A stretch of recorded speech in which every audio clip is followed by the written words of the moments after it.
What's up? How's your day?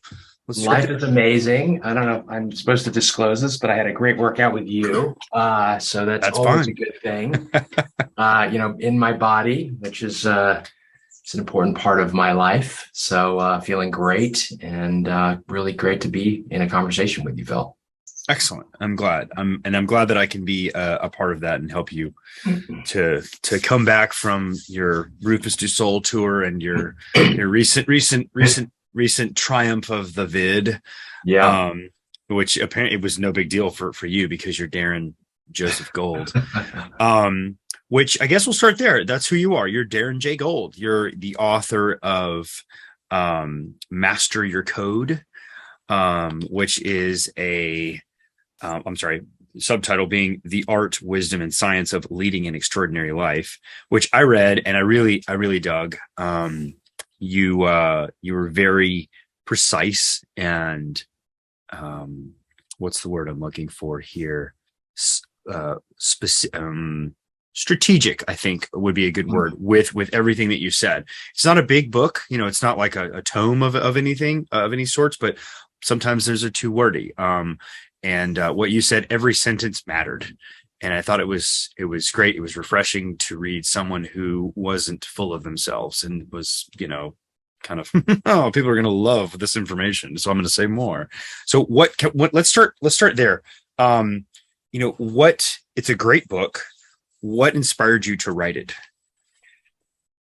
Well, the couple ways I'd answer that question. One very specific inspiration, which I'll share in a moment, and the other was just a longing to write a book. And I can talk about the process of actually making the decision, the commitment, and the kind of underlying psychology that was getting in the way of me actually doing that. There's a lesson in and of itself in that. But the most immediate inspiration was my oldest at the time, 17, graduating high school, and going off to college, and I decided I'd write him a letter.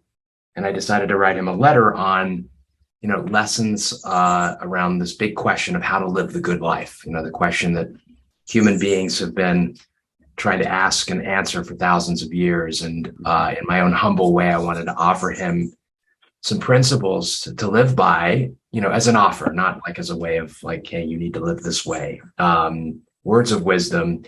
And the letter just really flowed. I shared it with him, of course, and in a kind of really cool ceremony. Gene, our mutual friend Gene France, both of our sons are best friends, and we took them on a little hike and did this really nice ritual, and we shared comments about both of the boys. I think treat PJ as just like my son, and then I shared my letter with Jack. So I shared it with him. I also shared it with a bunch of friends and colleagues and clients. And it was the first thing actually that I had written that went really kind of viral, not like massively viral, but like, several thousand people. And it was, I think, the seeds of a book. And it was really, that was the kind of inspiration where I sort of said like, wow, if I were to write a book, it would probably follow this kind of structure.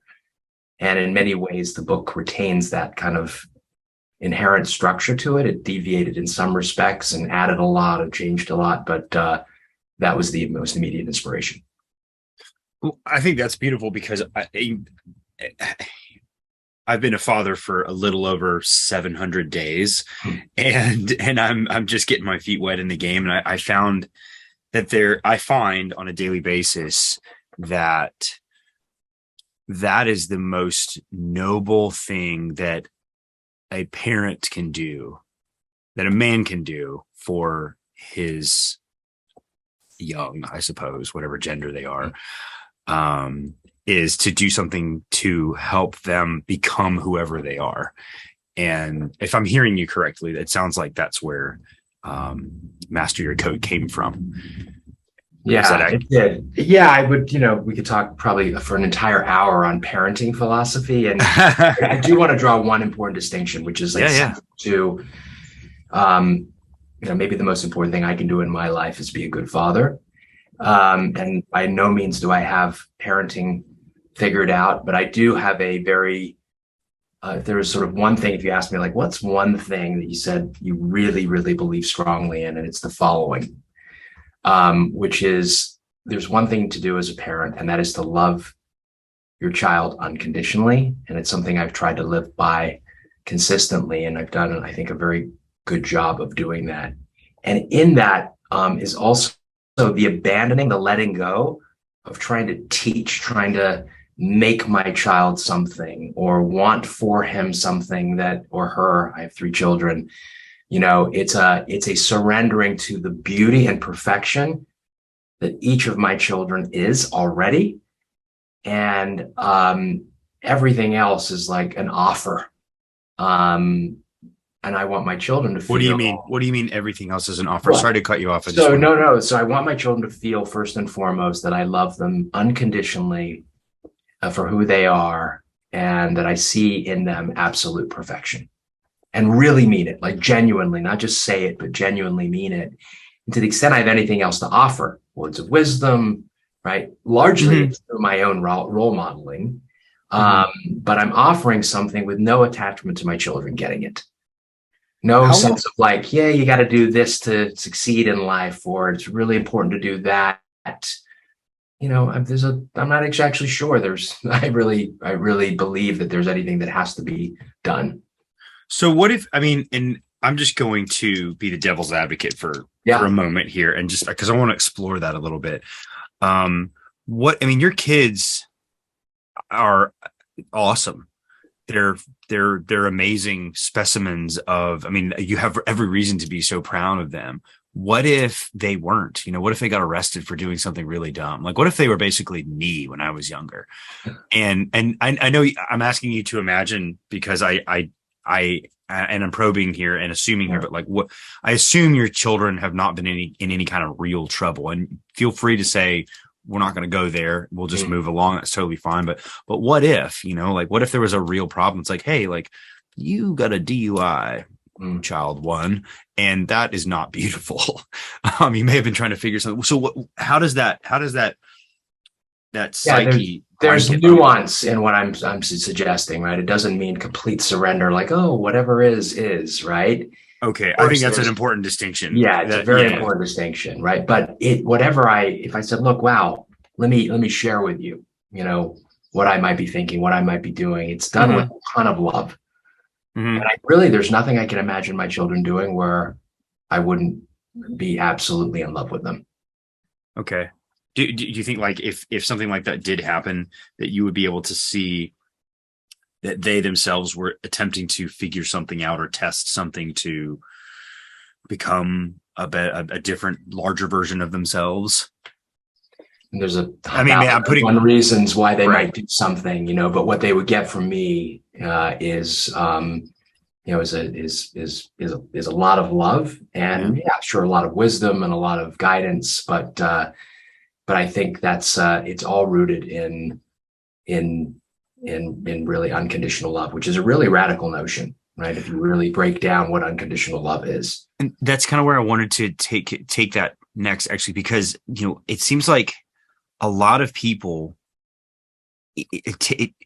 how did you arrive at this? Because your understanding and your projection of this, and I have the privilege of calling you a friend, and you just light up a room, man. And you light up. We work outside together a lot, and I'm just like, there's Darren's energy.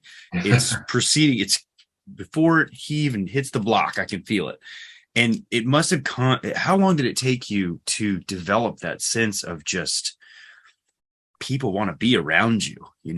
I can't put it into words, really. I'm going to go ahead and just turn the mic back over to you, because you're you and you'll say it better than I do. But what was that journey like? Well, thank you for saying that. Yeah, I mean every word of it, man. It's nice to see you. Thank you. It's a long journey. I think there's always been a seed, and I think there's a seed in everybody of joy and wonder and positivity, and life circumstances. We get sort of conditioned out of that. I oftentimes say, like, people are like, well, that doesn't feel authentic. And I said, the last time you felt you were really authentic, I may have shared this with you before. Yeah. It was when you were 2 years old. And you looked out to the world and you had your arms wide open and a smile on your face. And it's like you're a little boy, right? And that's real authenticity. That's how we were brought into the world. And over time, we lose touch with that. So one way to answer why do we lose touch with that? This gets back to conditional love. So, and it's all connected, right? Because we are constantly responding to stimuli in our environment, right? It could be something dangerous, something where we're not getting our needs met, for love and care and nurturing. And in those moments, we are developing what I call survival strategies, right? Psychological survival strategies. We're making meaning of the world and ourselves and others. And we're laying down rules of our program. This is what I talk about in Master Your Code, right? So, and they're designed to primarily keep us safe and feel worthy and feel loved. And it might be things like, don't talk to strangers, or I don't need anyone. That was one of my rules, right? Growing up, right? I had to, really survive and be independent from a very young age. And, in order to feel safe and loved and worthy in the world, we start to close down. And really, I think the journey of answering this question of what does it mean to live the good life is a rediscovery, a path back to the kind of natural state of joy and wonder and fulfillment and love. And in many respects, we'll tie it back to kind of unconditional love. When you're a child, the love you get primarily from your primary caregiver. In many cases, that's a parent or two parents, if you're fortunate enough to be co-parented. And that love, no matter how well-intentioned and lovely and beautiful your parents are, is usually conditional. Conditional in the sense that, and it's not even conscious. It's, I love you if you get good grades. I love you if you're this. I love you if you're that. And while there's beautiful intentions behind it, the child is making meaning in a certain way. And they're saying, like, in order to get loved, I have to be a certain way. And there's 99% of that can be fine, right? I could see how that's planting the seeds of, twisted shit later on. Well, or even like not so twisted, but like, perfectionism, right? Or likability. So where did I think, what did I make up when I was a child was, in order to be loved, I need to be special. Now that has really served me. I've done really well in school. I've been smart, right? I was always the Darren special. He's smart, And it's lovely. I got, incredible sort of feedback when I was a child, but it was tainted with, if you're not, then I'm not sure I love you. And now I never heard those words, but that's what the psychology does. And so you're driven to be a certain way. And really, when I began to learn that about myself, first it gave me great degrees of freedom, right? I don't have to know everything. I don't have to be likable. I have lots of range, way more range than I thought I did. We can get into that. But it also was a really important lesson in parenting, which is, what would it look like? Radical. This is like a radical notion. If I truly loved my children for exactly who they were at any point in time. And that takes a lot of courage, because it's like, wow, we have this sort of myth that we operate. It takes a lot of maturity. It takes a lot of maturity. Person. Yeah. I mean, that's what comes to mind with me, with my simple understanding of what you're laying down. Great word. It's maybe the most important word. It's developmental maturity, right? It's I have enough. I'm full and complete. I don't need my children to do anything to accomplish things for me to feel good about myself. When did you learn this? What did you? Were there bricks that just kind of stacked up and they made this feeling for you, or was there one day you kind of aha? At what point were you free to discover your full potential? Probably maybe a little under a decade ago. So okay. That's still pretty recent. Pretty recent, yeah. And I didn't have the developmental maturity to get that, even if it was sort of served up on a platter, right? So we're getting into a lot of things. Yeah. So yeah. I mean, I got my shovel, man. Let's dig. So you said a decade ago, but you didn't have the developmental maturity to recognize it, or really not until that point, Okay. And, we go through stages of development. we've known that in psychology as children, you go through distinct stages of development in terms of how you make meaning of the Mhm. world, right? Mhm. I tell the story of when I was 7 years old coming from England to the US, and I looked out the window, and as we were going up in the air, I thought the people were getting smaller, right? So that's 2 years later, same plane ride, and I had a more complex understanding of perception, and of course the people weren't getting smaller, but my 7-year-old mind was not capable of understanding the distinction, right? That actually, Mhm. people weren't getting smaller. We were just further up in the air. And so we've known that about children. Children go through distinct stages of development in terms of their mental complexity. Mhm. It used to be that, we thought that once you got to an adulthood, development stopped. Yeah, just The done. reality And is we're development, done. uh, Can't talk to me anymore about that. yeah, I'm still perfect. continues. The changes are more subtle, Okay. but they're as profound. And really, when you talk about growth and personal development, what you're really pointing to are progressing through stages of development so that you Okay. begin to see yourself, others in the world with greater complexity. And you can't skip stages, but you can accelerate the progression through them. Okay. And so it takes time, and everybody's different, and a lot of work.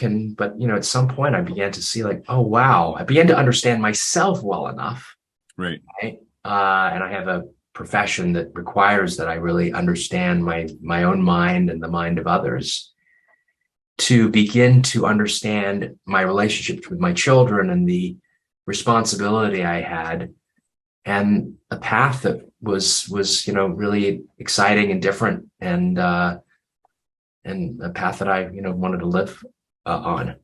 I think that's one of the things that makes you so interesting is your whether it's your profession or it's your hobby that has turned into your profession. Self mastery Mhm. is one thing that because I've known you for I don't know, maybe a year now, something like that.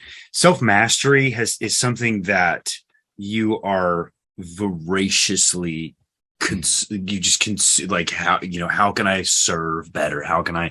And I think that's one thing that just makes the energy that you put off and the hats that you wear professionally and socially. So people listen when you talk, and well, depends on what you're talking about, but um, um, but it's something that's so refreshing because you have a wonderful newsletter that you send out on a weekly basis that I look forward to, and it's so refreshing because I get, and I think a lot of our listeners get, we get our news from this and that. And there's a lot of catastrophizing, and if it bleeds, it leads, and there's a few nice things, but there's a lot of people who have very, very important jobs in the world who they look without, like outward. They look outward and neglect their own doorstep, as Mother Teresa would put it. And I believe I might butcher this quote, but if we all swept our own doorstep, then the world would be, Clean. would be clean. Yes. Yeah. And I think that your doorstep is it's cleaner than mine. And I admit that with I'm trying, and I learn from people like you, and that's what I love about the conversations that we have. But I think it's really great that that you have such a well kept broom for sweeping. So thank you for that, because I think you do more than you know, sir. Thank you. And on that note, professionally, you're you run a little shop called Trium, and I say that with a little bit of sarcasm because it's not a little shop. Can you tell us something? I'll read the tagline for you because I'm sure you're sick of reading it. Yeah. You're the managing partner at Trium Group. Is that correct? I'm the CEO and managing partner. CEO and managing partner. Yes, Sorry. yes.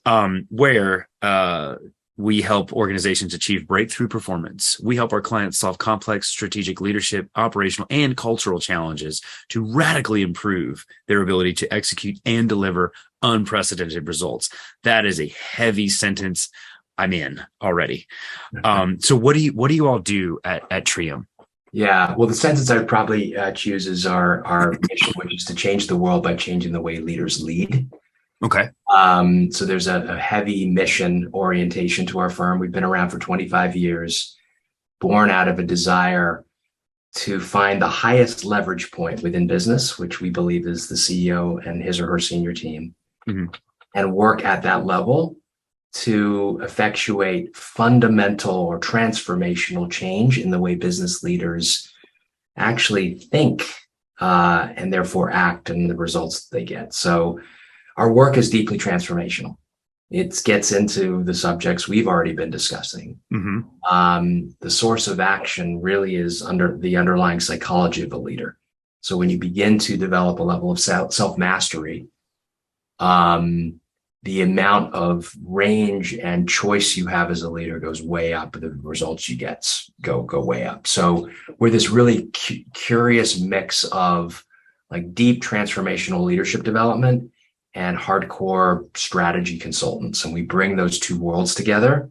And it gives us a real opportunity, a privileged opportunity to work with some of the best companies in the world who are, looking to do great things and have at least some awareness that who they are matters in leading the organization. And it's like the Gandhi quote, be the change you want to see in the world. That's paraphrasing it. They have the maturity to recognize that if they want to do something great with their organization, they need to, I like to say, if you want to look, grow, scale, and transform a business, you need to grow, scale, and transform yourself. Right. So that's what we're doing. And it's a lot of coaching work. It's a lot of working with teams and offsites. It's a lot of like strategy clarification and execution work. We do all of that. How did you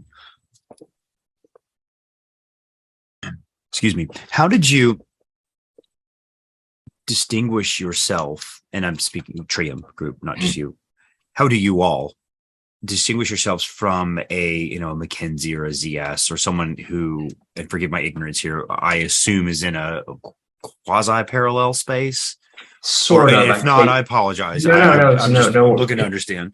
Yeah, a little. I spent 4 years in the early part of my career, now well over 20 years ago at McKinsey. And they're a great firm, a globally recognized firm that does, largely strategy development work, which is heavy kind of market assessment, competitive analysis, and their work in some respects stops there. And although they do have kind of organizational capabilities, our work is really about once you've figured out your strategy, or maybe you're not clear on your strategy, it's about getting aligned around your strategies. How do you take a complex human system and actually execute it? So we're dealing with the human dynamics of the system as much as we are the strategy itself. And what was the entry point to that? Because that's just fucking cool, man. I mean, I don't have any other way to say it, but there's no job description. When Darren was in school, when I was in school, it's like, how do you want to just go to the top of the pyramid and tell them how to think? Yeah. How did it come about? It's fascinating. Well, you should talk to my partner, Andrew Blum, who founded the firm 25 years ago. Love to. He had a vision, and it was his vision along with 3 other people of, doing this kind of work. And it took a lot of courage I think he was 30 years old at the time, and a lot of personal power to be able to come up with that vision and then convince people largely unaware of and maybe even skeptical that this was, work that they should do, to make a bet on a small group of young consultants that were doing this sort of work. I didn't join until now almost 8 years ago. Okay. And I had a career before that that I'm able to leverage in this work. But the credit goes to my partner Andrew for founding and having that vision.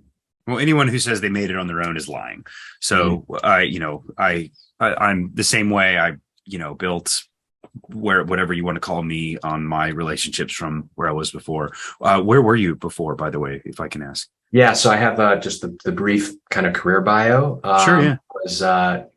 I went to, it's the first in my family to go to college. I went to UCLA. I was I worked full time while I was going to school, and I worked in a law firm. I was also political science and history major, and I knew I wanted to go to law school. It was the only really thing I really knew. And I went straight to law school from UCLA. I went to University of Michigan, and go blue for those Michigan alums out there. And then I practiced for about a year. I loved law school. I was not in love with practicing law. And I realized in my first year, despite having a sense that I would be a lawyer for the rest of my career, that there was something more interesting and more fulfilling to do. And it was one of those great moments. I was at a party. A friend of mine who was at McKinsey said, "I gave your name to our recruiting coordinator. I think you'd be great at McKinsey." And I said, "I don't know the first thing about business." He's like, "Well, you should call our recruiting coordinator and get an interview." And I did. And somehow I convinced McKinsey to take a risk on somebody with absolutely no business background or business knowledge, and I got an offer to join, and I of course took it, and spent 4 years really learning strategy and operations, and on a bunch of great engagements. And I was really good at what I did, sort of a natural ability, really good with clients, and sort of the way I thought and structured my thinking was really well suited to that kind of work. And I was doing some work for private equity firms at McKinsey who were looking to buy companies, and they would hire us to do what was called due diligence on the acquisition. It would be an analysis of the market, an analysis of the company. And it's like, wow, this world of private equity seems really cool.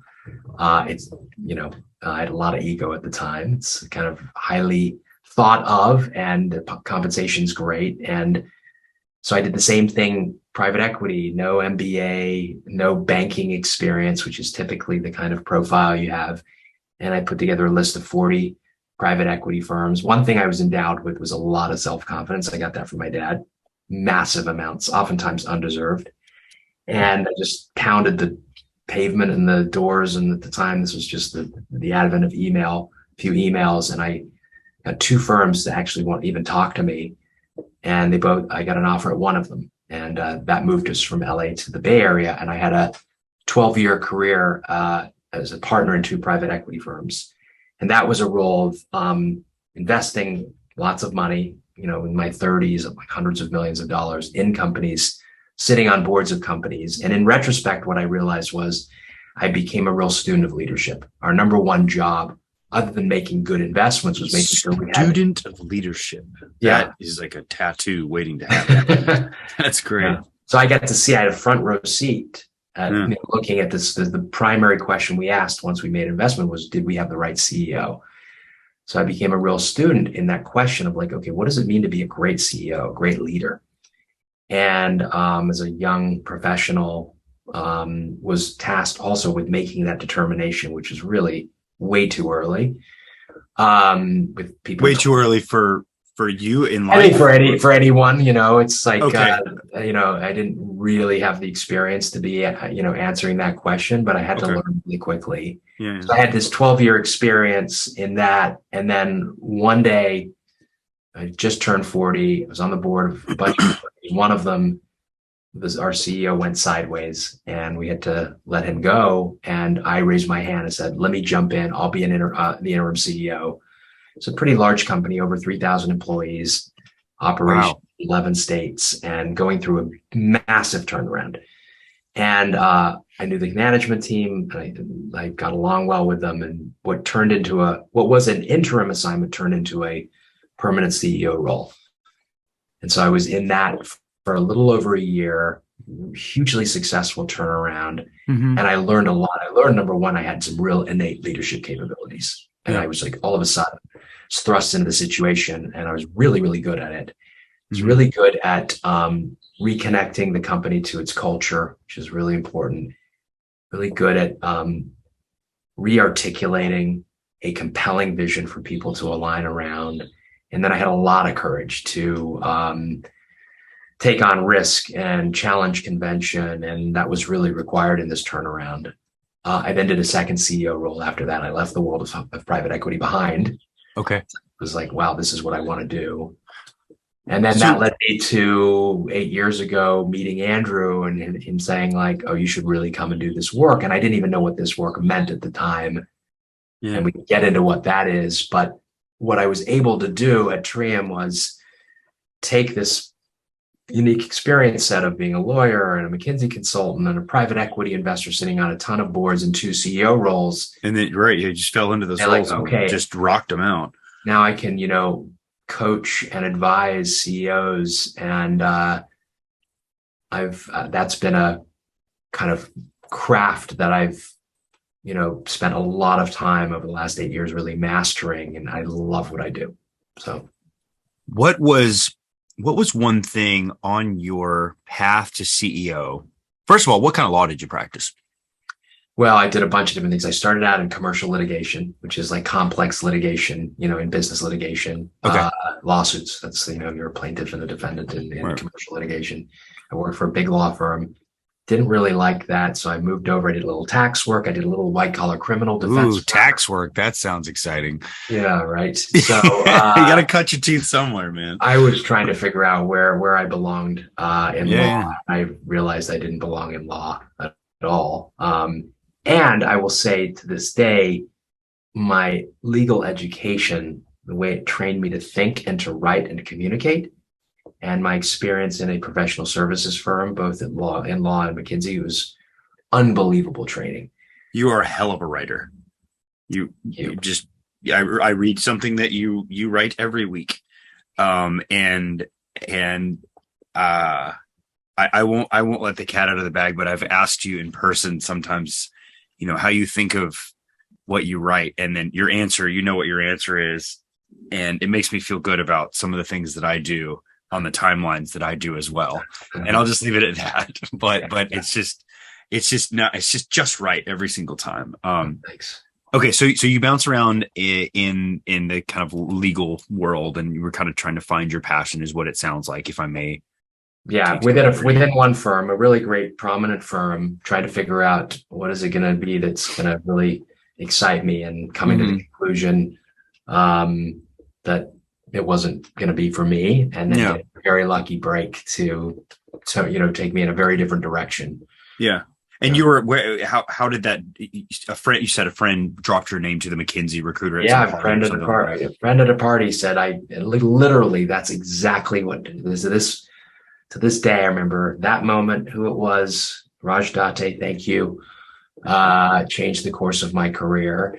And there have been moments like that, throughout my career. Oftentimes get a lot of people asking when they're young about career and serendipity, Joseph, Campbell. There's not Joseph Campbell, but Stalin. Anyway, no, it's not Stalin. I'll remember his name. But cubic centimeters of chance, right? Was this the term? Like there's these moments of time, where there's an opening, and you got to seize the moment and jump.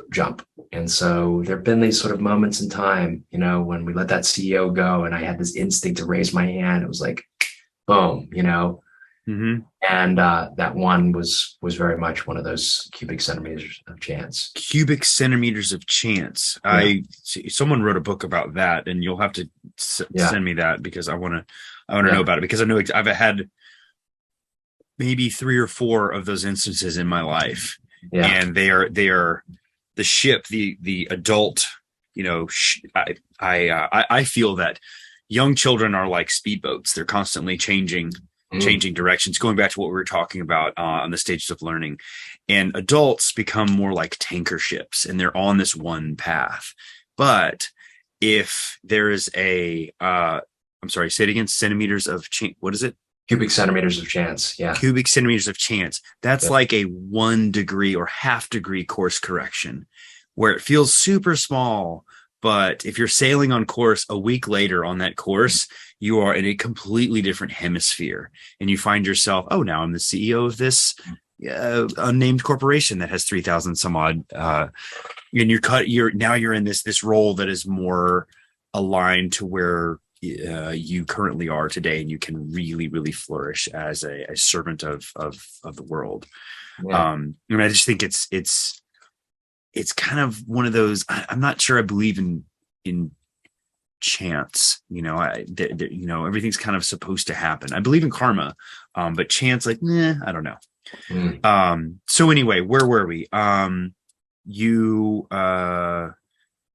you are at Trium. You were at some corporation. You met Andrew. How did you meet Andrew? Mutual friend. Yeah. Oh, okay. Awesome. Not a party again, or no? Yeah, this time. This was like I'd stepped down from the second CEO role. why did you step down? Wow, that's a long. Tough answer. It's fine. No. It was a very troubled company. Okay.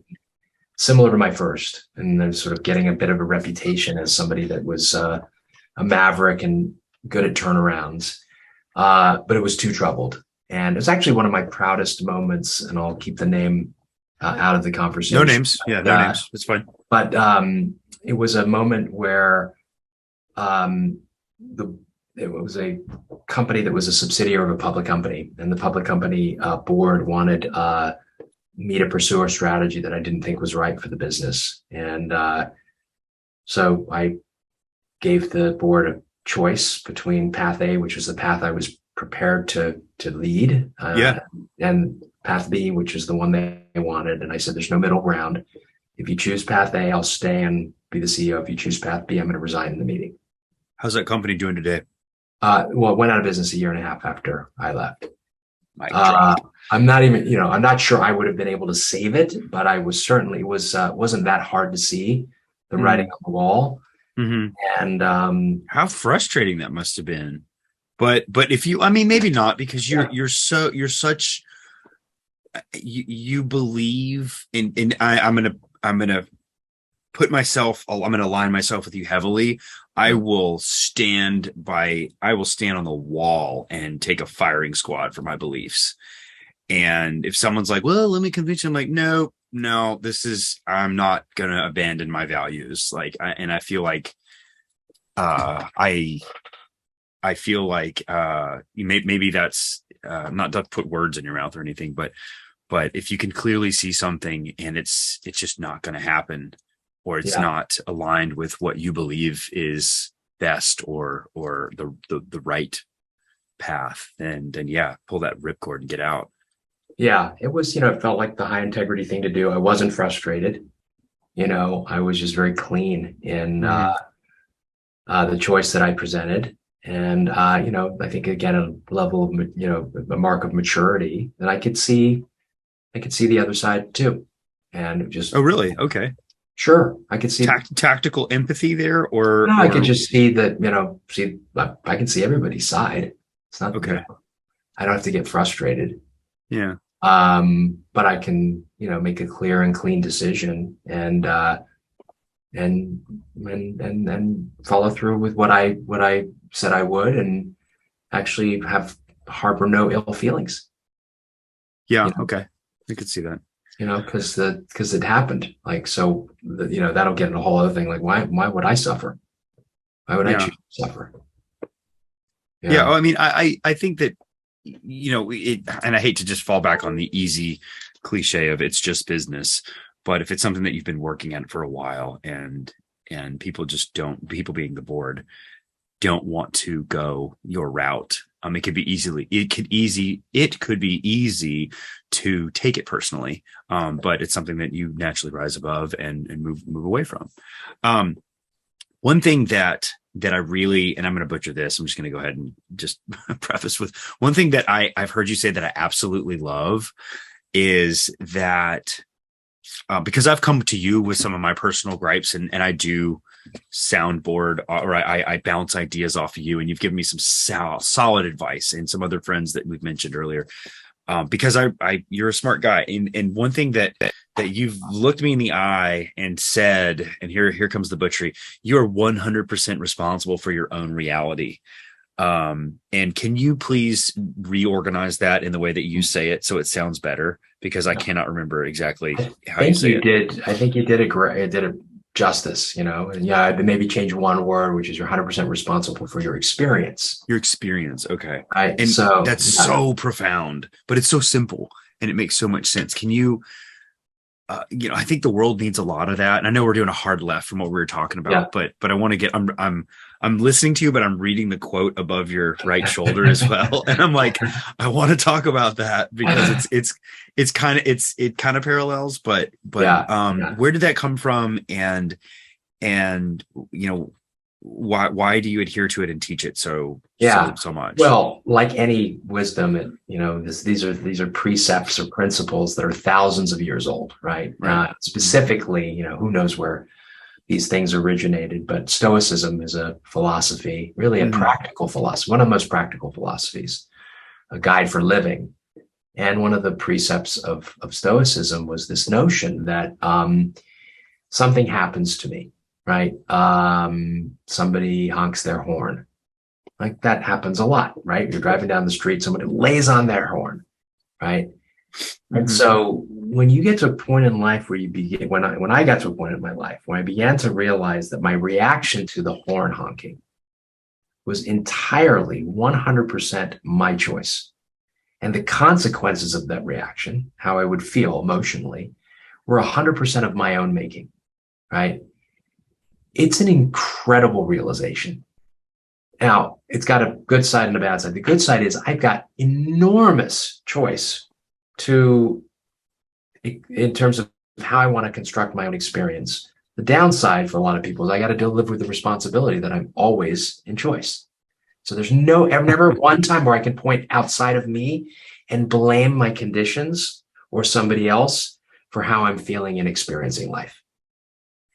So what if, I mean, let's talk about like, rewind 80 years to when our people were in concentration camps. Okay, so great. So here we go. Man's Search for Meaning, Viktor Frankl. Yeah. Right. Okay, so this is what Viktor Frankl taught us. This is a man who was in arguably the most horrific of circumstances. No, that's not arguable. It's pretty fucked. Well, yeah, no, it's right. We can always find something worse. Right. That's all I meant by that, but not I understand. death camp, right? Yeah. And he was able, in the midst of that horrific circumstance, to find peace. Now, if a man can do that, I have one of our strategic partners, Elder Jackson, who's a Black man who was in Folsom Prison for 24 years. Wow. He lives and now he's on the outside doing amazing work in this world. And he lives exactly the same way. And he lived that way because he found wisdom, right? He says, you think I'm in prison? You're in prison in your own mind, right?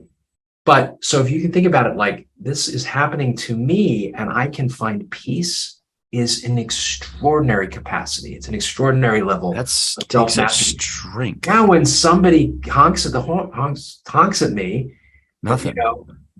I often say, like, here's a great example. My wife and I were watching our youngest son at a soccer game about 4 or 5 years ago, and the crowd on the other side of the field was just yelling and, by objective standards, being rude. Okay. My wife is getting really incensed.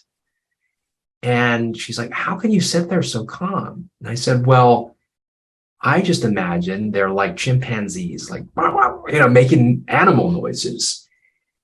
Any meaning I put on their words is meaning I am viewing those words. Right. Then they start to chip away at your peace. Well, I allow them to chip away. So right. Again, there's nothing inherently offensive in anything you could say to me. The only one that could offend me is me. Like you could literally right now, you could say something utterly offensive. I'm like, well, I've got absolute choice. I don't like your hair, Darren.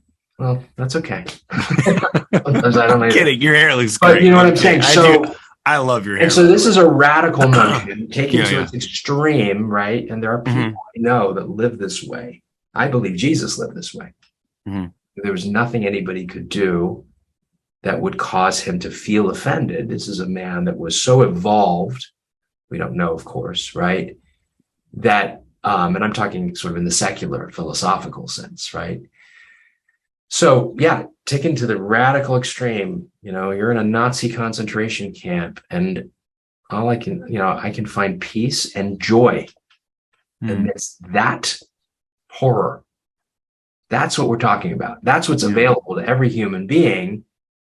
And it's kind of how I try to live my life. Am I perfect? No, right? Mm, I'm conditioned to respond in a certain way, right? Through 40, 50, now 52 years of life. So there's a lot of unconditioning yeah. that needs to happen, but I own my responsibility. So if I get pissed off, I don't say that person caused me to get angry. Right. God, So the world needs more of that, man. there was something about me that, and it's not a self-blame. It's an amazing feeling where you go, wow, there's something that's still not fully healed in me that caught that was that's underneath me getting mad and angry at my wife, saying something unkind, being Yeah. unloving, right? It wasn't you caused me to do this. I've given up that game. Hmm. And it's a really liberating, empowering way to live, but it carries with it an enormous responsibility because when you do that, no longer can you ever blame anyone. Right. That's a Right. You have, seductive place to live. It's like right. I It's, get it's to in, it's an I get to easy, blame my misfortune on something outside of me. it just seems like it's kind of shallow and cheap and easy to do. It's much harder to look within and say, I'm choosing, or I am, yeah, I'm choosing to Yeah. react, even if it's a subconscious choice. I'm choosing to Yeah. react. I'm choosing to let this situation, this person, this Auschwitz, whatever, have power over me. So how did you come to that uh place? How did you come to Oh, that? yeah. Well, a lot of it has been, I've studied, I've real mastery of like Hmm. all of the bodies of wisdom and psychology and philosophy that, that speak to this. Hmm. But more importantly, I've tried to live it. Yeah. I've coached myself. I've been through therapy. I'm fascinated with this question of like self mastery and what does it mean to have mastery of my mind? Yeah. And maybe most importantly, like what does it look like to live with love? And that is a beautiful place to be. Yeah. It's the And only real truth, isn't it? it's the only truth. Yeah. Nothing else I've ever found in my experience is true other than love. Like my role model, my idol is Fred Rogers. The Talk the about, Fred, Mr. Rogers, won't you be my neighbors, Fred Rogers? yeah. I mean, Yeah. if you, I could see, yeah, I could see it. study, the my favorite documentary is is the documentary on his life, and Hmm. he's a man that's just an unparalleled example of modern day love and kindness. And it was like, wow, like isn't that incredible to live that way? You just brought back a memory that I'd like to share with you. I was on a long, long flight, one of the longest you can take from Japan to San Francisco. And I'm tucked away watching movies. And the woman next to me, who we've been cordial and hello, da da da. And I see that she's watching, this is probably 5, 6 years ago now. I see that she's watching the Mr. Rogers documentary. And we, pleasantries and everything. I'm watching, I don't know what I'm watching. I'm writing something or whatever. And I catch out of the corner of my eye this kind of, you can see someone when they're kind of convulsing. There's this little unnatural human, the rhythm isn't right in her movement. She's not still. And I look over and she's just crying. Yeah. And, and I put my hand on her arm and I'm like, are you all right? And she just looks over at me and she's just like, she says, he was the most wonderful person and he's gone now. And I'm like, I didn't understand what she was talking about. She was talking about Mr. Rogers or Fred Rogers. And I, I immediately, I said, it's okay. It's all right. Like he lives on in us and our memories. And I'm sure you probably have kids and, we can watch his shows and everything. At least he's recorded. And she just said, but he's gone and was the most wonderful person in the world. And he really was. We calmed down and everything. But to your, it's funny that you say that, someone in your position, that Fred Rogers was your, the documentary was your favorite documentary, because I've never seen a stranger brought to tears over watching something on a little, 6-inch screen on an international flight, anywhere, whatever. It doesn't matter where you're going, but yeah, he absolutely was. And he did live through unconditional love. Mhm. And I think even the documentary, I don't remember what Tom Hanks's movie was called, Yeah. but he did Also a very mate. good. What was it called? Also very good. I can't remember the name of it, but yeah. Oh, and that was what the movie was about. That's what I took from it, was the Mhm. reporter was trying to expose him for being some sort of fraud, and he just wasn't. And it's something that a role A, only Tom Hanks can take on, but B, he was just this amazingly generous person with his soul and with his kindness. And I think that's ironic that you brought that up, because I had that story tucked away as well. Yeah.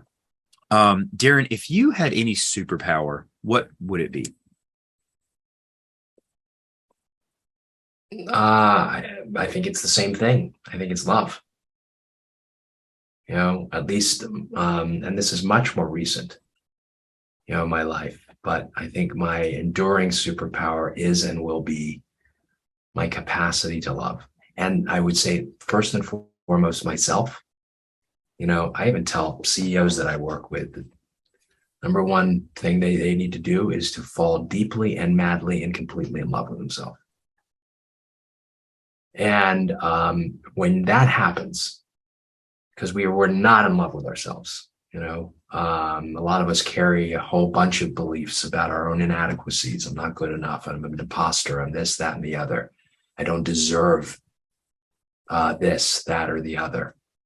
But when you can say, without exception, I'm madly, completely, and fully in love with myself, then you have access to loving others. And to me, that's my superpower, that somehow I got lucky enough to find a path back to that 2-year-old little boy that's able to be madly in love with himself and therefore be madly in love with the world. And I'm nowhere near, and I never will be, right? This is sort of like a path with no end. But I'm on that path, and I'm like, wow, like what an incredible. So I'd rather than a superpower, just what an incredible stroke of good luck and good fortune that I'm able to say that. And from that place, I have both the opportunity and the obligation to do, good work in this world in the way that I'm best suited. And I have this funny combination of capacities and skills and experiences that, where I'm best suited is with business leaders.